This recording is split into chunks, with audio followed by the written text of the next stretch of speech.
नमस्कार दोस्तों, मेरा नाम है दीपाली और स्वागत है आपका मेरे YouTube चैनल चेरी ब्लॉसम में। जी हाँ दोस्तों, ये जो खूबसूरत सा पौधा आपके सामने दिख रहा है, ये अपराजिता का पौधा है। जितना ही ये पौधा खूबसूरत है, इतने ही इसके फूल भी खूबसूरत होते हैं, जो अपनी तरफ हर किसी को आकर्षित करते हैं। और ये 3 से 4 रंगों में इसके फूल आपको देखने के लिए मिल जाएंगे। और सबसे अच्छी बात, ये टाइम ऐसा है कि जो लोग भी इस पौधे को लाना चाहते हैं, वो इस समय इस पौधे को नर्सरी से जाके ले आएँ। ये 50 से 60 रुपए तक का पौधा आपको आसानी से नर्सरी में मिल जाएगा। और ये इस पौधे का ग्रोइंग पीरियड है, तो इस समय अगर आप पौधा लाते हैं तो आपका पौधा भी ग्रो करता रहेगा और चलता रहेगा। इसे लगाना बहुत आसान है। आप लेके आएंगे, वेल ड्रेन मिट्टी बनाइएगा, 50% गार्डन सॉइल और 50% रिवर सैंड में थोड़ा सा कोकोपीट कंपोस्ट मिला दीजिए, क्योंकि गर्मी है। तो इस तरीके की वेल ड्रेन मिट्टी में आप इस पौधे को लगाइए। बाकी 20 दिन में, 1 महीने में किसी भी तरीके का फर्टिलाइज़र दे दीजिए, लिक्विड फर्टिलाइज़र दे दीजिए या किचन वेस्ट का दे दीजिए, या तो DAP के 6 से 7 दाने आप इसे दे देंगे 15-20 दिन में, तो ये आपको पौधा अच्छे फूल देता रहेगा। तो ये हुई कि किस तरीके से हम इस पौधे को अपने घर में लगाएं। अब दूसरी बात करते हैं वास्तु अनुसार। तो ये पौधा बहुत ही लकी प्लांट कहा गया है, तो आप लोग इसे लाइए। वैसे तो एक पौधे की तरह अगर हम, जैसे बाकी पौधे होते हैं, आप इस तरीके से भी लगा सकते हैं, पर अगर आप धार्मिक प्रवृत्ति के हैं तो आप इसे जहाँ आपके यहाँ धूप आती हो, तो आप इसे उत्तर पूर्व दिशा में लगाइए, जिसे ईशान कोण कहा जाता है। वहाँ पर अगर धूप वगैरह सब आती है तो आप के लिए ये पौधा बहुत ही शुभ होगा, क्योंकि ये इस पौधे को अगर घर में लगाते हैं तो घर में सुख समृद्धि बढ़ती है। साथ ही घर में जो कलह है या मानसिक तनाव चल रहा है या घरेलू कलह हो रही है, उससे भी छुटकारा मिलता है। ऐसा कहा गया है उत्तर पूर्व दिशा भगवान ईश्वर का निवास होता है इस दिशा में, तो इस वजह से इस पौधे को इस दिशा के साथ जोड़ा गया है कि वहाँ रखेंगे तो आप के साथ सब अच्छा ही अच्छा होगा। मेरा तो ऐसा मानना नहीं है, पौधे तो सब एक जैसे ही हैं, पर फिर भी कुछ लोग ऐसा कहते हैं, कुछ पौधों के साथ इस तरीके की मान्यताएं चली आ रही हैं। तो जो लोग मानते हैं तो वो इस तरीके से पौधे को सही दिशा में रखेंगे तो पॉजिटिव रिजल्ट ही आपको मिलेंगे।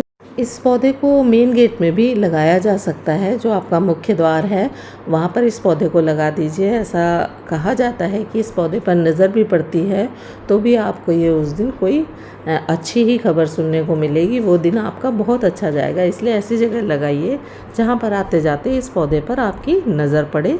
और साथ ही ये पौधा अपनी औषधीय गुणों के लिए भी बहुत जाना जाता है। इसकी फूल, पत्तियाँ और टहनियाँ, इन सभी का इस्तेमाल आयुर्वेदिक दवाओं में बहुत किया जाता है। ये जो इसके छोटे छोटे फूल नीले नीले आप देख पा रहे हैं, ये बाज़ार में सूखे हुए फूल बहुत कॉस्टली मिलते हैं। अगर ये फूल पेड़ में लगे पौधे में लगे सूखने लगे तो फलियां बनने से पहले आप इन फूलों को तोड़ के इकट्ठा कर लीजिए, और उससे जब आप कभी चाय बनाते हैं तो आप उस चाय में 2-4 फूल डाल के पीजिए।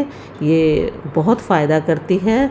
अपराजिता के जो फूल होते हैं, इनमें एंटीबैक्टीरियल गुण पाए जाते हैं, जो हमारी इम्यूनिटी को बूस्ट करते हैं, मजबूत बनाते हैं, रोग प्रतिरोधक क्षमता बढ़ती है और मानसिक तनाव दूर होता है। और इन फूलों का इस्तेमाल एरोमा थेरेपी में उन पेशेंट्स के लिए किया जाता है जो मानसिक रूप से थोड़े से कमज़ोर हैं या मानसिक रूप से थोड़े से तनावग्रस्त हैं, उनमें किया जाता है। इन फूलों की आप घर में ब्लू टी बना के पी सकते हैं, जो कि बहुत ही फ़ायदेमंद होती है। उसके लिए करना कुछ भी नहीं है, बस एक पैन में 1 कप पानी खूब तेज़ गरम कर लीजिए और 1 कप में कम से कम 15 से 20 सूखे हुए फूल, या आपको ताज़े फूल अगर आपके पौधे में ज़्यादा हैं तो आप उन्हें भी तोड़कर कप में डाल दीजिए और ऊपर से वो उबला हुआ पानी डाल दीजिए और थोड़ी देर के लिए इसे कम से कम 1 मिनट के लिए ढक के रख दीजिए। और फिर जब आप उसे कप को खोल के देखेंगे, जब वो बिल्कुल पूरी तरीके से ब्लू कलर का पानी हो गया है, तो यानी आपकी ये चाय बनके तैयार है। अब आप इसमें आधा चम्मच 1 चम्मच अपने टेस्ट के अकॉर्डिंग थोड़ा सा शहद भी डाल सकते हैं, 2 से 4 बूंदें आप नींबू की भी डाल सकते हैं, दालचीनी का पाउडर भी डाल सकते हैं। इस तरीके से आप अपने स्वाद के अनुसार इसे कैसे भी टेस्टी बना सकते हैं। और फिर आप इस चाय को पीजिए। देखिए कितनी शानदार, कितनी अच्छी चाय और कितनी फ़ायदेमंद चाय बनके तैयार होगी। तो इस तरीके से जब आप अपराजिता के फूलों का इस्तेमाल करेंगे तो छोटी मोटी स्वास्थ्य संबंधी समस्याओं से तो ऐसे ही छुटकारा मिल जाएगा। ये बॉडी में जो टॉक्सिन्स होते हैं उन्हें बाहर निकालती है, साथ ही जो पाचन संबंधी समस्याएं होती हैं इस चाय को पीने से उसमें भी ये फ़ायदा करती हैं, जैसे एसिडिटी है या अपच है, ऐसी समस्याओं को भी ये दूर करती है। जो लोग शुगर के पेशेंट होते हैं उन्हें भी इसकी चाय बना के पी लेनी चाहिए। शुगर कंट्रोल करती है, इम्यूनिटी तो बूस्ट करती ही है, साथ ही आपकी जो स्किन संबंधी समस्याएं हैं स्किन को हेल्दी करती है, ग्लो लाती है स्किन में।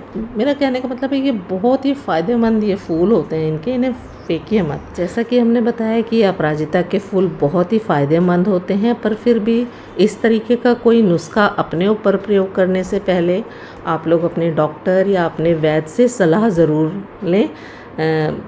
तो फ्रेंड्स, हमने आपको आज इस वीडियो में अपराजिता के पौधे के बारे में कुछ खास जानकारी दी। आशा करते हैं आपको मेरा ये वीडियो पसंद आया होगा। तब तक के लिए आप और आपके प्लांट खुश रहें, गुनगुनाते रहें। Take care.